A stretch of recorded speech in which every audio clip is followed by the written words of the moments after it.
Drake used this same microphone on So Far Gone. TLM 103, that was it. I'm gonna show you exactly how to set up your vocal chain on Universal Audio and how to get the best, crispiest sound that you can get when you're doing voiceovers or when you're recording rap vocals. What's poppin', music gang? So let me go ahead and get started. This is not gonna be a long video. So this right here is the first plugin that I go ahead and use on my vocals as far as like voiceovers, even recording vocals. And this preamp is like literally like my favorite preamp as far as like what Universal Audio has to offer. The first plugin that I bought as a preamp was the Ssl Channel. That one sounded good, but as far as the sound quality, it was not what I was going for, you know what I'm saying? This plugin is more so like really good for like rap vocals. My vocals just in general is just really good to use on your vocals. When you first get a Universal Audio interface, I think it comes with this one right here. This one is, I used to use this one a lot on my vocals and stuff like that because I didn't really have a preamp to use.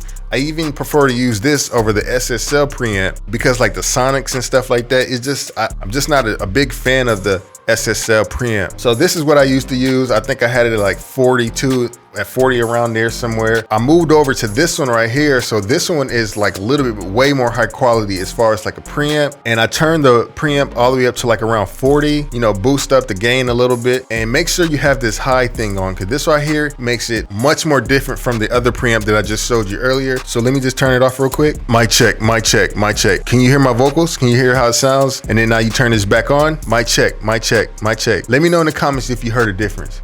So next let's go ahead into the EQ. So I engage the EQ. You can just hear like it has a whole difference, you know, just messing with it. Yeah, so I leave it right here. This is where I leave my high pass filter. And then the next thing I do is I cut off around 200 Hertz. And this is how you change the frequency. You just move this little knob right here. I kind of just take that out. And yeah, that's pretty much what I do right there. I take out around 4,000 Hertz. For me, I just feel like for vocals, like male vocals, it just sounds a little bit robotic around that area. So I kind of just take some of that out. Mic check, mic check, mic check, mic check, mic check. So I just kind of take some of that out. Next, I just boost a little bit of the high ends a little bit. The high end on this EQ is straight solid, man. I love this EQ. It sounds so good. Let me know what you think about this sound. Does it sound good or not? Like, let me know. Yeah, so that's what I use as far as my preamp. And then let me go ahead and move on to the next plugins that I use. And also I used this vocal chain on my last video. So if you want to go check that out, I did like a little voiceover or a little like B-roll and stuff like that. Go check that out. So let me know what you think about the quality.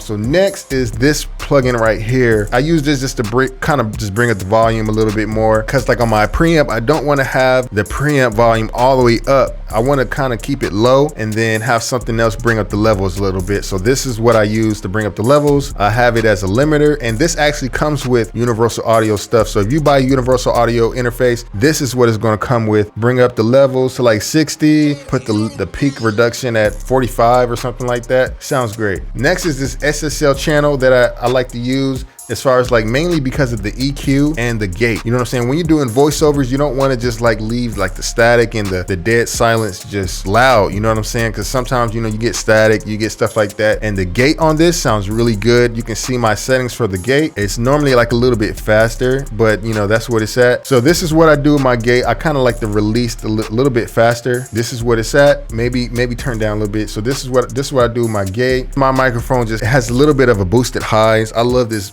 microphone, Neumann TLM 103. You guys should definitely get this microphone if you're thinking about getting a microphone. Super crisp and clear. I turn the highs down just a little bit, just to kind of level it out a little bit because it's, you know, like I said, it comes with the boosted highs. And then around 2,000 Hertz, that's when I kind of boost that a little bit. That's where your vocal sits, where you can like kind of understand and hear exactly what you're saying a little bit more. So I kind of boost that. And then around probably like 180 to 200, I kind of take some of that out as well, just so you can hear exactly what I'm saying. My voice is a little bit kind of like deep and stuff like that. So, you know, naturally it just almost kind of sounds a little bit muffled. But I kind of take some of those frequencies out so you can understand me a little bit clearly. Down here, I kind of boost a little bit around 100 Hertz just to kind of just, you know, make my vocal sound a little bit more full. And you make sure you engage the EQ by clicking this button right here.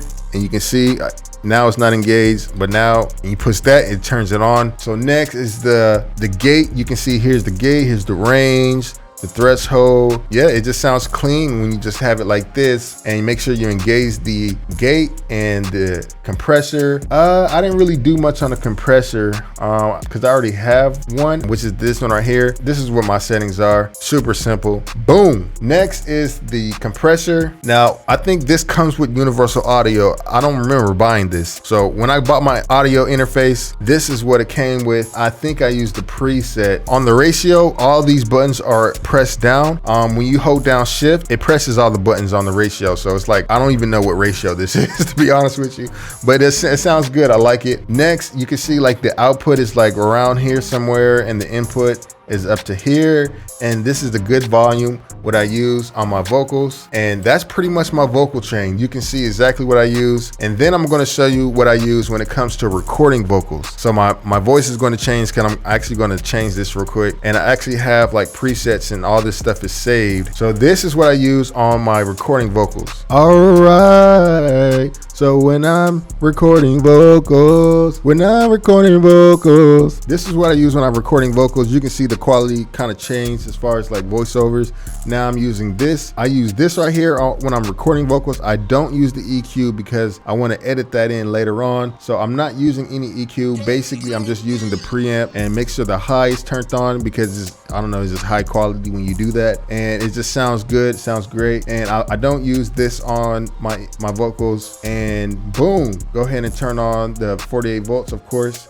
And that's literally it. Next, I go to the inserts. I bought this auto tune from Universal Audio because like when I'm recording vocals, I literally leave like Pro Tools muted. You know what I'm saying? I record in Pro Tools, of course, if you guys don't know already. I mute Pro Tools. I don't want any of my vocals coming out of Pro Tools, even though, you know, a lot of people do that. A lot of people want to hear every single VST recorded on their voice at the same time while they're recording and stuff like that. I don't do that. I just leave this open and I have my Universal Audio with my auto tune. And it's just super fast, super clear. I don't have any latency or anything like that because I work this way. I don't use Pro Tools to hear my voice and record at the same time. I record on a blank track. There's nothing on that track when I record. And this is pretty much the exact same settings that I use. And I don't record this into my Pro Tools. You can record this into Pro Tools if you want to by hitting this button right here. If you hit this button, it will record every effect that you have on here into Pro Tools. But I don't want that. But so this is what I use for my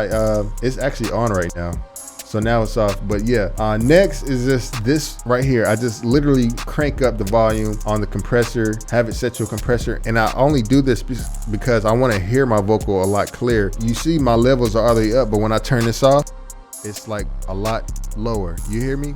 Hello? So yeah, so I go ahead and turn that on when I'm recording vocals. And I said, like I said, it's not recorded into my tracks, but just so I can hear myself a lot clearly. And when I have even when I have my tracks and stuff like all the way loud, I can hear myself really clearly, and boom. So hopefully you guys take these tips and settings into your own tracks, get some high quality sounds, recordings. Let me know what you think. Hopefully you guys stay safe. And remember, it's only a matter of time. Peace.